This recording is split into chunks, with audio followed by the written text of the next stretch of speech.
Salve, salve, salve, salve, rapaziada! Tudo certo com vocês? Como vocês estão? Espero que todos estejam bem. Seguinte, meu povo, dia de Atlético, dia de confronto importante contra o Amazonas fora de casa e dia de voltar a vencer na Série B pra gente se reaproximar do G4. E a gente fez uma derrota muito doída contra o Coritiba, né? Eu acho que isso precisa ser levado em consideração no ponto de como a gente vai digerir essa derrota? Como a gente vai reagir a essa derrota dentro de campo? Porque os jogos eles têm uma distância muito grande, mas eu acho que o clássico ele não pode ser esquecido. Eu acho que o clássico é um capítulo importante dessa jornada que o Atlético tem até agora na Série B. E eu acho que o ensinamento muito grande que o Atlético leva desse clássico é: a gente precisa ser letal no momento que a gente domina. E a gente precisa separar o jogo no momento que a gente domina, no momento que a gente disputa e no momento que a gente é dominado. O Atlético no clássico dominou boa parte, talvez até 45 minutos, que é um tempo relevante para você ser superior ao seu adversário. Só que o Atlético não conseguiu sacramentar as chances. E aí, gente, pode ir para vários lados. O Atlético não conseguiu as chances mais claras do mundo. O Atlético, em muitos momentos, foi imaturo na hora de finalizar as jogadas. O Atlético foi pouco contundente em vários cenários. Então essa é uma preocupação que eu tenho para o jogo contra o Amazonas. Tá melhor no jogo? Justifica que você está enfrentando uma das piores defesas da competição e justifica que você é um dos melhores ataques da competição. O Atlético tem tudo para marcar gols no Amazonas. E eu acho que a gente não pode perder essa oportunidade quando o jogo nos oferecer. Porque quando o jogo deu oportunidade para o Amazonas vem fazendo seus golzinhos. Isso precisa ser levado em consideração. O Amazonas vem numa série de resultados positivos contra times relevantes. Vila Nova, Operário.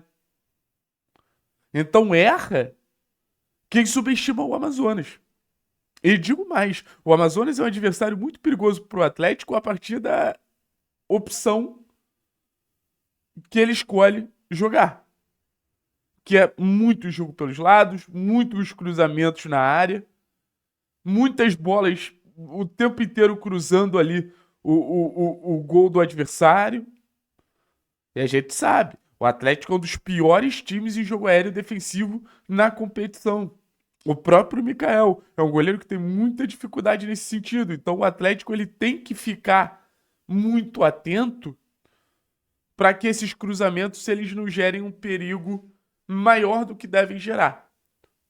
A gente deve ter uma mudança na zaga, a gente deve ter a entrada do Belez, o Belez em questão de porcentagem em duelos aéreos. É um jogador que eu acho que, assim, acho não, tenho certeza que é o melhor dos nossos zagueiros em porcentagem. Então que o Belez consiga se impor e que o Atlético consiga proteger os lados do campo para não gerar essas jogadas que o time adversário se sente tão confortável. E voltando a falar sobre a importância do jogo, é o último ato de um momento muito importante na competição, né? Que a gente vem conversando, é o último ato antes da gente poder oficializar os reforços. Então é um momento do campeonato que a gente avalia como muito abaixo do que a expectativa que o Atlético gerou no começo da competição. E agora a gente sonha com uma mudança de cenário dentro da competição. E agora a gente sonha com uma mudança de contexto para o Atlético dentro do campeonato. Um Atlético que consiga pontuar de maneira mais regular com Mendonça, com Viveiros, com Lucas Sacha. Um Atlético mais equilibrado durante os jogos. Um Atlético que consiga se estabelecer na parte de cima da tabela. Então, ganhar do Amazonas é também entrar nessa nova fase na competição bem. E a gente já tem um confronto muito difícil na próxima rodada contra o Goiás, que não deixa de ser um confronto direto. Vamos falar um pouquinho da escalação do Atlético para esse jogo, rapaziada, que deve ter Mikael no gol, Cauã na lateral direita e chamar atenção para a importância do Cauã, tá? Eu acho que a gente está falando de um jogador que pode ter oportunidade de desequilibrar. O Cauã vem num momento muito positivo, virando quase que um ponta. Assim, o time do Amazonas tem muita dificuldade de marcar esse lado direito quando o lateral sobe. O lado esquerdo da defesa do Amazonas. Então, acho que o Cauã com liberdade, tendo chegada à frente, tendo presença ofensiva, ele pode descolar muitas jogadas produtivas para o time do Atlético. Aí na zaga, como eu falei, Beleze e Léo devem formar essa dupla. Beleze no lugar do Abraão, algo que eu gostaria já que tivesse acontecido. Acho que, apesar de não achar o Abraão o pior zagueiro do mundo, como muitos torcedores do Atlético acreditam que é, eu acho que o Abraão, ele tem até algumas qualidades, mas estava merecendo um banquinho, o Léo e o Lucas Esquivel. O Lucas Esquivel que entra nesse jogo com uma importância muito grande, né? É o jogador com mais passes decisivos do time do Atlético na competição. Então não deixe de ser uma referência criativa para o time do Atlético. O grande OBS, o grande ponto fora da curva é que a gente está falando de um Lucas Esquivel que no final das contas acaba sendo um jogador que vai jogar como terceiro zagueiro, né? Então a gente precisa ter esse equilíbrio de um Lucas Esquivel qualificando a saída de bola, participando ali da origem da jogada, sabe?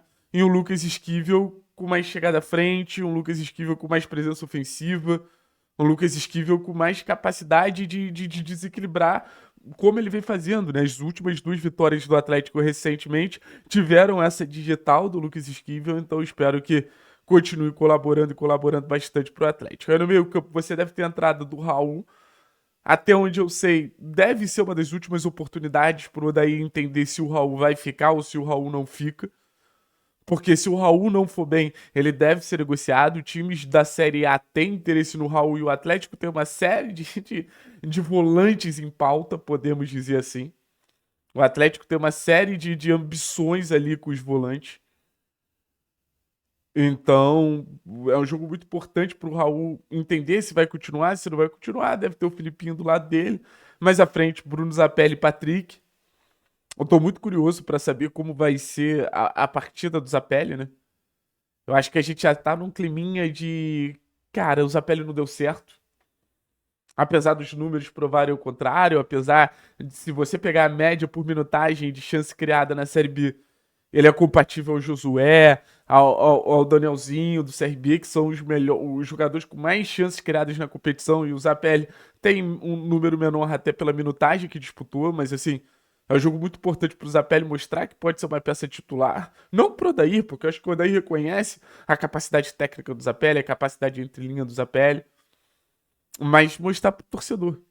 Eu acho que o grande ponto de dúvida que é gerado hoje em relação ao Zapelli é o torcedor. Não é nada mais, nada menos do que isso. O torcedor do Atlético duvida do Bruno Zapelli. Aí você vai pro ataque, Luiz Fernando e Allan Kardec fazendo a dupla, uma dupla que, vou te falar, não deve acontecer tão constantemente com a chegada de Viveiros e com a chegada de Mendonça. Mas, pensando no Luiz Fernando, eu tenho uma teoria, assim.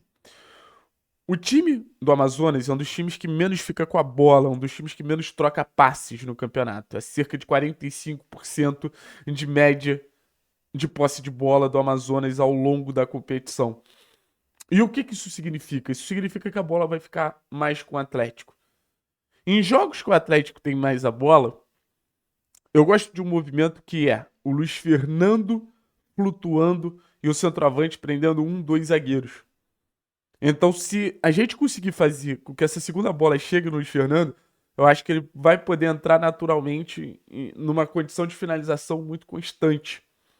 E o Luiz Fernando finalizando, eu acredito que ele vai muito bem. Beleza, pessoal?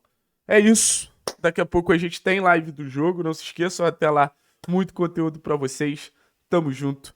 Forte abraço. É nóis.